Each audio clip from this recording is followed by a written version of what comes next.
Hello and welcome. Welcome to a new edition of Vaughan and Vivo, you and me together again. Soy el profe de siempre. The same teacher as always, the same teacher as usual. Aren't you getting tired of me? Aren't you getting tired of watching the same teacher every day? Aren't you saying to yourself, oh, ya está viendo y tanto Richard Vaughan, aren't you? ¿No estás cansado? Aren't you tired? ¿No estás interesado en inglés? Aren't you interested? Aren't you? No digo aren't, digo aren't. Aren't you? Okay, well, I'm sorry. If you're tired of me, you have no choice. You have me, all right? I'm not tired of you, okay? Besides, there are over almost 2 million of you watching me, so I'm not tired of you. All right, listen. Voy a decir 1, 2, 3, 4, 5, 6, 7, 8, 9 consecutive sentences quickly. No viste lo que yo vi. You didn't see what I saw. No hiciste lo que yo hice. You didn't do what I did. No fuiste a donde yo fui. You didn't go where I went. No estuviste donde yo estuve. You weren't where I was. No oíste lo que yo oí. You didn't hear what I heard. No escribiste lo que yo escribí. You didn't write what I wrote. No trajiste lo que yo traje. You didn't bring what I brought. No elegiste lo que yo elegí. You didn't choose what I chose. Y por último, no me dijiste lo que dije ayer. You didn't say what I said yesterday. Okay, let's go back. Let's go back and start again. No viste lo que yo vi. You didn't see what I saw. You didn't see what I saw. I saw something different from what you saw. So you didn't see what I saw. Esta es gramática pura, mecánica pura gramatical. Que tienes que tener un dominio de eso. Como un buen malabarista tiene dominio de las pelotas que tienen el aire. Okay? So you have to be agile. Eso se llama agilidad con la gramática básica del idioma. And if you don't have agility like a circus acrobat, if you don't have agility with the basic forms of the language, then you can't speak English well. All right? So, no viste lo que yo vi. You didn't see what I saw. No hiciste lo que yo hice. You didn't do what I did. Did you do what I did? Did you see what I saw? Did you hear what I heard? Did you choose what I chose? Did you write what I wrote? Did you read what I read? Can you say sentences in English like that? Quickly. I can say them in Spanish. No viste lo que yo vi. No leíste lo que yo leí. No escribiste lo que yo escribí. I can say it in Spanish. And that's one of the most important reasons that I can switch from English to Spanish and continue negotiating a $1 million contract. It's because I possess and I can exhibit agility with the basic grammar of Spanish. And here I'm not talking about advanced grammar. I'm talking about basic grammar. Because basic grammar constitutes 95% of everything we say, even in important communication situations. Basic grammar. When you listen to a speech given by Tony Blair, Gordon Brown, Barack Obama, usually you understand the speech often the speech is very eloquent.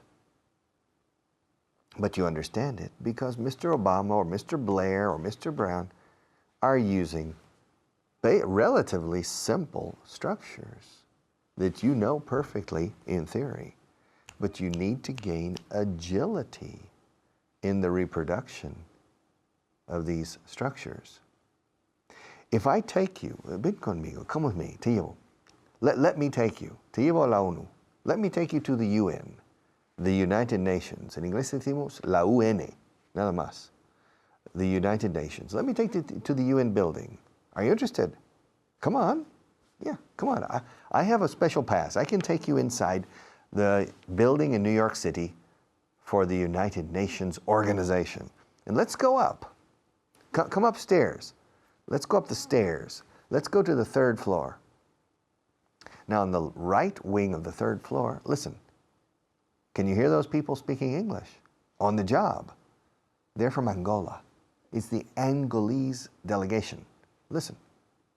They're speaking English with a Portuguese accent because Portugal was the controlled that area of Africa for many years. Listen, strange accent. It sounds funny, doesn't it? Listen, do you notice a few mistakes? Yeah. Okay. Let's go to the other wing. This other wing is a Japanese delegation. Listen, it's the typical Japanese accent. Yeah. These Japanese people are speaking English, but they have a typical, some of them have a very strong Japanese accent. Yes. And they're making mistakes. Not all the time, but their English is not perfect. Here, let's go to up to the 4th floor. It's on this side. Listen to this in the right wing. A la derecha del edificio. Listen, this is the Italian delegation. We're using Italian to solve problems in the United Nations every day. They have the typical sing-song Italian accent. And they're making some mistakes. Let's go to the German delegation here. And we listen to the German speaking English. It's very important. Okay, the typical German accent. I can take you up every floor of the United Nations and you can listen to the different delegations doing their job in English. And you will understand them perfectly, probably, if you have an intermediate level. So I will say to you, Manuel, Jose Carlos, Pedro, Maria, Inés, Maria Eugenia, listen, would you like to work in the United Nations? Would you like a job in the United Nations? Say, no, my English, I don't speak enough English. But wait a minute, you understand these people perfectly. Well, yes. So your English is enough. Well, maybe, but I don't think my English is enough. ¿Quién tiene razón? Yo o tú? Who's right? Me or you? You're right. I'm wrong because your English is very far. It's light years, años luz, from their English. Even though you understand them, when you listen to them, the Japanese delegation, the Spanish delegation, the Italian delegation, even though you understand them, when they're using English in their routine communications in the United Nations, you don't have two things, or really you don't have three things that they have. Number one, a perfect ear. They understand the first time, every time. Meanings and nuances. Meanings and nuances. Significados y matices. They understand. They've been using this language for many years, and they have been speaking to native people and non-native people in English for many years, and they understand English well. And you don't understand English well enough yet to do their job, even though you understand them.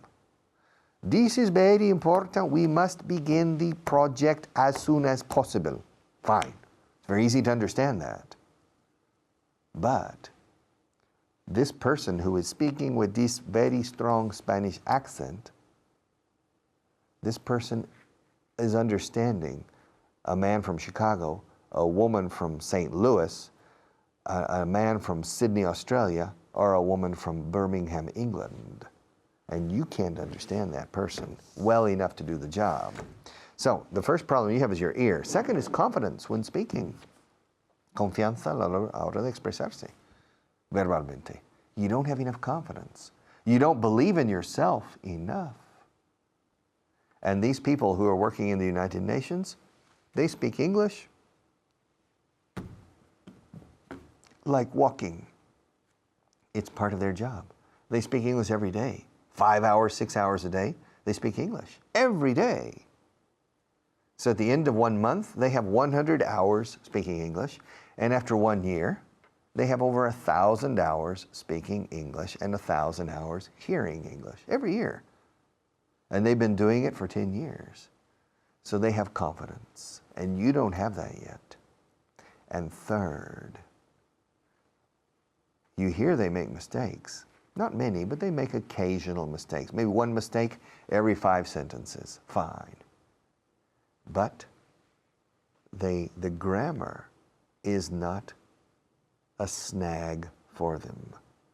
The grammar isn't a freno. It's not a brake or an obstacle for them.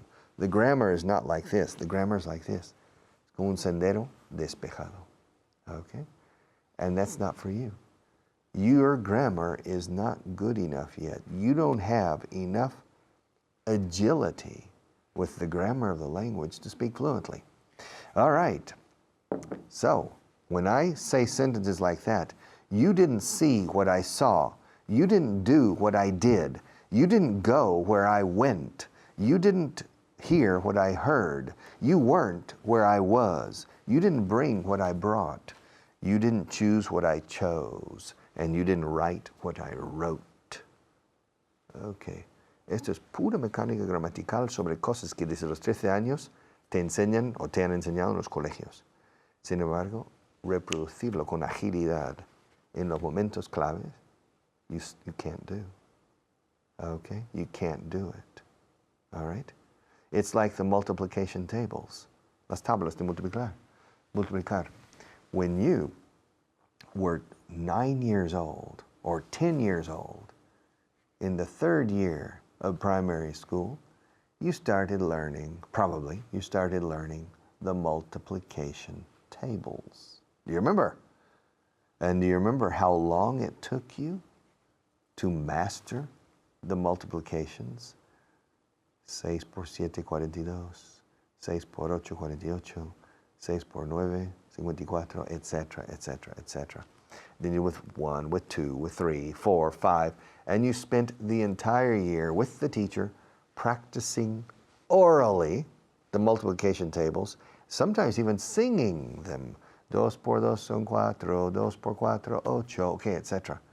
It's the same in every country. And then it took you probably 3 or 4 years to truly master dynamically the multiplication tables.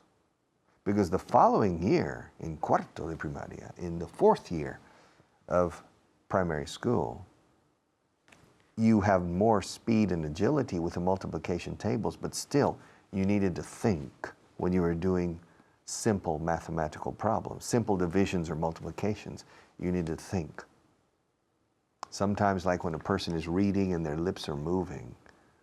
Finally, when you were 14, it was a snap. A snap means it was very easy.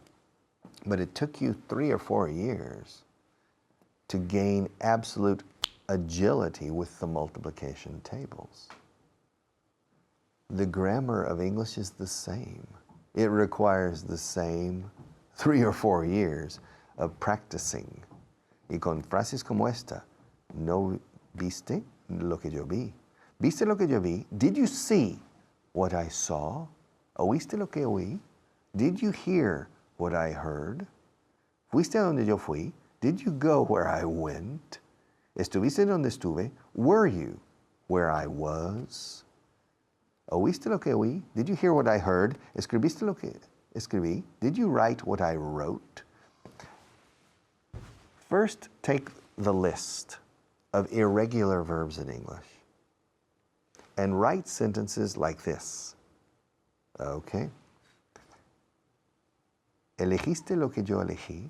Did you choose what I chose? ¿Enviaste lo que envié? Did you send what I sent? ¿Compraste lo que compré? Did you buy what I bought? ¿Trajiste lo que traje? Did you bring what I brought? ¿Cogiste lo que cogí? Did you catch what I caught? ¿Enseñaste lo que enseñé? Did you teach what I taught?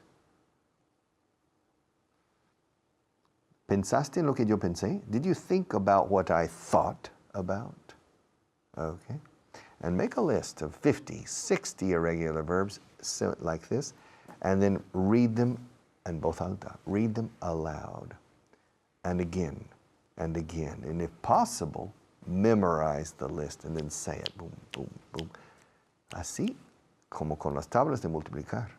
Uno se llega a dominar la gramática básica. Y el día que domines la gramática básica oralmente, en su exposición oral, en su agilidad oral, that's the day grammar, the grammar of the English language, will become an ally for you and not an enemy. Convertir la gramática en un aliado para la buena expresión y la fluidez y soltura en un enemigo donde te enganchas a cada paso, that's one of the most important elements in learning a second language. And it requires the same dedication that your teachers forced you to do with the multiplication tables over a period of 2 years or 3. So it takes time. 2 por 4, 8. 2 por 8, 16. Okay? Yes. You didn't see what I saw. You didn't do what I did. You didn't go where I went. You didn't bring what I brought, etc. It takes a long time to learn a language, but if you study the language correctly, it doesn't seem like a long time because it's stimulating. Learning a second language after puberty is intellectually stimulating. It's not recommendable because it's contra natura. It's just not natural for a human being to learn a language after the age of 5. Our God or our evolution made us, our brain, to learn the language between the age 0 and 5. After that, it's not natural to learn a second language. But after puberty, when your brain becomes more rational and analytical, it's a very stimulating process that makes your brain grow. So I recommend you try to learn my language well, or another language well, because you'll find it's a very productive experience intellectually, and your brain will grow. Okay, te estoy molestando. Am I bothering you? Am I bothering you? All right. Do you feel bothered by me? Are you enjoying this class? Okay. Te estoy molestando. To bother. To bother. In the hotels, it says in Spanish, no molestar. Okay. Did you put on the door? In English, it says, do not disturb. Now, to disturb is not really molestar. Hay una mosca por aquí. There's a fly around here that's bothering me, but it's not disturbing me.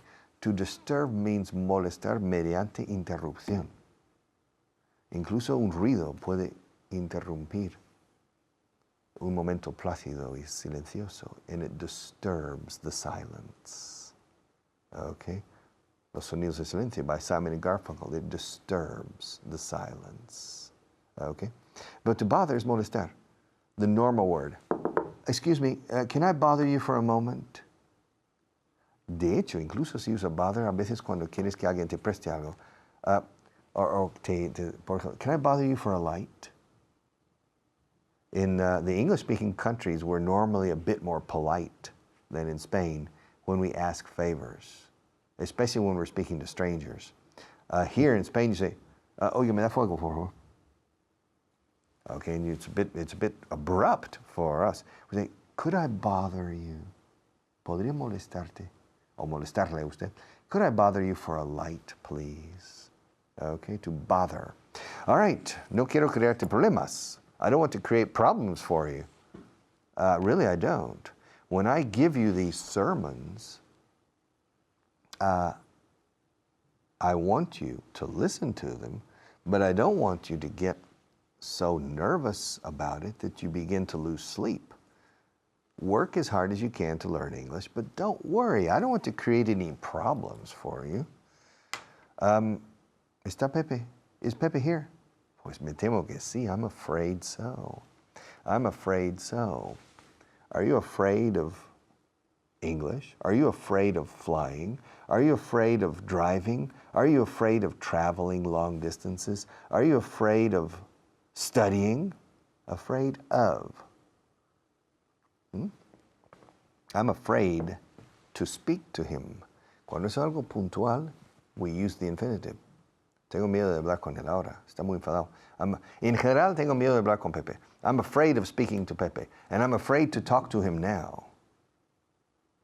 Okay. Me temo que tengas razón. I'm afraid you are right. I'm afraid you're right. I'm afraid you're right. Usamos el presente indicativo en inglés. En español usáis el subjuntivo. Me temo que vaya a llover. I'm afraid it is. Decimos va a llover, no vaya. I'm afraid it's going to rain. I'm afraid you're going to have to study a lot. I'm afraid. I'm afraid. I'm afraid. Y no me digáis I'm afraid. It's I'm afraid. What's the first letter in the English alphabet? A. Afraid. Okay. I'm afraid. I'm afraid it's going to rain today. I'm afraid this weekend is going to be bad concerning weather. I'm afraid we're going to have to start all over again. And I'm afraid that this class is going to be canceled. Okay? I'm afraid we're going to have to continue studying in the future the same things. All right? I'm afraid. I'm afraid, I'm afraid. Si dices I'm afraid, y no afraid, estás diciendo soy un Federico. No estás diciendo que tengo miedo. I'm afraid. Are you afraid of snakes? Are you afraid of? Afraid of más en sustantivos. Y un gerundio es un sustantivo. En este sentido, tengo miedo a volar. I'm afraid of flying. Flying, el volar me asusta. Flying frightens me. Flying scares me. I'm afraid of flying. Por eso se dice of aquí, no to, porque realmente no es un verbo. Es un verbo en forma de gerundio que para un gramático, un gerundio es un sustantivo. Igual que aquí en español, usáis el infinitivo como sustantivo a veces, como el sujeto de una frase. Fumar es malo para la salud. Fumar es el sujeto. Y en este caso es un sustantivo. El fumar, como el micrófono, la taza, el libro, el fumar, es malo para la salud. That's a noun. So I'm afraid of smoking. I'm afraid of flying. I'm afraid of snakes. I'm afraid of big dogs. Aquí uso un sustantivo normal, perros. Tengo miedo a los perros grandes. I'm afraid of big dogs. I'm afraid of flying. Es lo mismo. ¿Cuál es su sustantivo? Ya sea gerundio o un sustantivo normal, como perros. Entonces, of. Ahora, cuando sí que es un verbo, it's to. Tengo miedo de hablar con él sobre este asunto. I'm afraid to talk to him about this subject. I'm afraid to drink water from this cup because I don't trust. No me fío de Juan Luis. I don't trust Juan Luis. Sometimes he puts whiskey in the water. Okay, I'm surprised. It's a joke. Me gastan bromas aquí. They play jokes on me. Me gastan bromas. Fijaos cómo lo digo. Literalmente juegan bromas sobre mí. They play jokes on me. And sometimes, during the program, because I drink water, Juan Luis spikes the water, adding sometimes a lot of whiskey.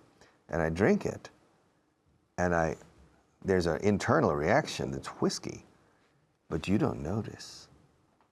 It's a joke. They're playing a joke on me, okay?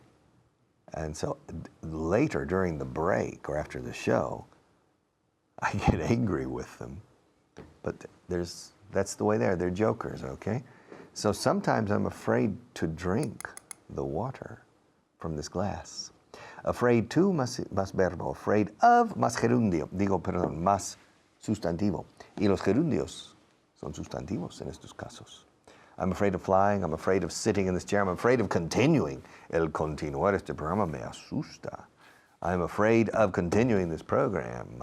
But, por esto me pagan. They pay me to continue. which means that I have derecho. I have the right to take a break, and I'm going to take a break now, but I'll be back in 5 minutes, okay? Thank you.